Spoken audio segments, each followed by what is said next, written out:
একটি পুতুল কিংবা একটি চরিত্র তৈরি। নীরব হলো এক রং তুলির ভাষা। থেমে গেল সেই হাত, যে হাত জল রঙের কোমল ছোঁয়ায় এঁকেছিল বাংলার প্রকৃতি ও নেড়েছিল নিজের সৃষ্ট পুতুল। গড়েছিল মানুষের স্বপ্ন আর শৈশবের অনন্ত রূপকথা। তুমি কেমন আছো? আমি খুব ভালো আছি, তুমি কেমন আছো? খুব ভালো আছি। নিজের সৃষ্টিতে যিনি আলোকিত করেছেন একটি গোটা প্রজন্ম এবং সাংস্কৃতিক অঙ্গনকে, তাকেই আজ হেরে যেতে হলো সৃষ্টির নিয়মের কাছে। চিরনিদ্রায় শায়িত হয়ে আছেন প্রাণোজ্জ্বল এই নক্ষত্র ও পাপেট শিল্পের পথিকৃৎ মুস্তাফা মনোয়ার। দীর্ঘদিনের শারীরিক জটিলতার পর গত ২৯ জুন সোমবার নিউমোনিয়ায় আক্রান্ত হয়ে রাজধানীর বেসরকারি একটি হাসপাতালে শেষ নিঃশ্বাস ত্যাগ করেন। তার প্রয়াণে পুরো সাংস্কৃতিক অঙ্গনে নেমে এসেছে স্তব্ধতা ও ভবিষ্যৎ সংস্কৃতির অনিশ্চয়তা। পারিবারিক সিদ্ধান্ত অনুযায়ী সকালে স্কয়ার হাসপাতালের হিমঘর থেকে বরেণ্য এই শিল্পীর মরদেহ প্রথমে নিয়ে যাওয়া হয় তার স্মৃতি বিজড়িত কর্মস্থল বিটিভির প্রাঙ্গণে। সকালে সেখানে অনুষ্ঠিত হয় তার প্রথম জানাজায় অংশ নেন তথ্যমন্ত্রী জহির উদ্দিন স্বপন। এরপর সর্বস্তরের মানুষের শ্রদ্ধা নিবেদনের জন্য মরহুমের মরদেহ নেওয়া হয় কেন্দ্রীয় শহীদ মিনারে। ঢাকা বিশ্ববিদ্যালয়ের কেন্দ্রীয় মসজিদে জানাজা সম্পন্ন করে বরেণ্য এই শিল্পীকে নিয়ে আসা হয় চ্যানেল আই প্রাঙ্গণে। চ্যানেল আইতে তার জানাজায় উপস্থিত ছিলেন চলচ্চিত্র, সঙ্গীত ও দেশের সাংস্কৃতিক অঙ্গনের নানা ব্যক্তিত্ব। মুস্তাফা মনোয়ারকে নিয়ে স্মৃতিচারণ করেন এই শিল্পীরা। আসলে মুস্তাফা মনোয়ার আমাদের মন্টু ভাই, অত্যন্ত প্রিয় মন্টু ভাই, কখনো মন্টু মামা, কারণ আমাদের গ্রুপের তার একটা ভাগ্নি ছিল, সেই সূত্রে আমরা মামা ডাকতাম, কখনো ভাই ডাকতাম।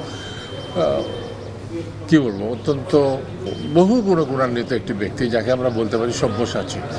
একজন অসাধারণ মানুষকে হারালাম। অসাধারণ মানুষ হচ্ছে যে একজন প্রথম শ্রেণীতে প্রথম হওয়া মানুষ। বিটিভিতে আমি যখন কাজ করতাম, আমাদের মুস্তাফা মনোয়ার স্যার সেই সময় আমাদের কাছে একটা বিশাল মহিরু ছিলেন। আসলে মুস্তাফা মনোয়ার মন্টু ভাই এমন একটা মানুষ, পূর্ণাঙ্গ শিল্পী বলা যায়। শিল্পের কোনো শাখা নেই যে তিনি বিচরণ করেননি। সেই শিল্পীর সঙ্গে আমাদের আলাপ হয়েছে, শিল্পীর সঙ্গে কাজ করার সৌভাগ্য হয়েছে, এটাই আমাদের সৌভাগ্য। ক্যান্সারে আমি আমার বাবাকে হারিয়েছি তো, আর ওনাকে ওই পিতৃতুল্য জায়গায় আমাদের অনেকেরই রাখা। উনি আমাদের ছোটোবেলার রং দেখিয়েছেন, আর যেরকম ওপারের সত্যজিৎ, সেরকম আমাদের এদিকের মোস্তফা স্যার। একটা বহুমাত্রিক মানুষ বলতে আমরা যেটা বুঝি, তিনি ছিলেন সেরকম একজন মানুষ। মানে শিল্পের নানা মাধ্যমেই তো তিনি কাজ করেছেন, মানে প্রত্যেকটা জায়গায় তিনি তার সাফল্যের স্বাক্ষর রেখে গেছেন। 1964 সালের কথা বলছি, এবং আব্বাস উদ্দিন আহমেদ আমার দাদা এবং কবি গোলাম মোস্তফা, ওনারা দুজন খুব বন্ধু ছিলেন।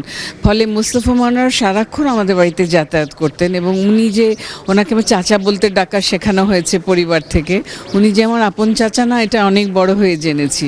তো ওই টেলিভিশনের সূত্রেই উনি খুবই দৌড়াদৌড়ি করছিলেন তখন, যে ডিসেম্বরে 25 তারিখে টেলিভিশন শুরু হবে। হঠাৎ উনি আমাকে বারান্দা থেকে ডেকে পাঠালেন যে তুমি এদিকে আসো তো, বলে যে তুমি কি বাচ্চাদের অনুষ্ঠান করতে পারবে, এটা বলতে পারবে? বলে হ্যাঁ বলতে পারবো, আমি তো সবসময় সঙ্গীতের মধ্যে বড় হচ্ছি, ভাওয়াইয়া গান, ভাটিয়ালি গান, হ্যাঁ নজরুল সঙ্গীত ইত্যাদির মধ্যে বড় হচ্ছি। এই ওনার হাত ধরে প্রথম দিন টেলিভিশন যেদিন শুরু হলো, আমি বাচ্চাদের অনুষ্ঠান করলাম। বাংলাদেশের একটা অধ্যায় শেষ হয়ে গেল আজকে। মুস্তাফা মনোয়ার, আমরা মন্টু ভাই বলে ডাকতাম। ওনার সাথে আমার অনেক স্মৃতি আছে। সেটা হচ্ছে, প্রথম স্মৃতিটা হচ্ছে জীবনের প্রথম টেলিভিশনটা যখন শুরু হয় পাকিস্তানের আমলে 1965 সনের 25শে ডিসেম্বর, সেদিন ফার্স্ট চিলড্রেন্স প্রোগ্রামে আমরা ছিলাম। 30 জুন বনানী কবরস্থানে শায়িত করা হবে বরেণ্য এই দ্য পাপেট ম্যান, চিত্রকর ও আধুনিক টেলিভিশনের রূপকার মুস্তাফা মনোয়ারকে। তিনি ছিলেন প্রথম শিল্পী যাকে রাষ্ট্রভাষা আন্দোলনে ছবি আঁকার অপরাধে জেলে যেতে হয়েছে। সৃষ্টি করেছেন পারুল ও জড়িত ছিলেন মিনা চরিত্র নির্মাণের সাথে।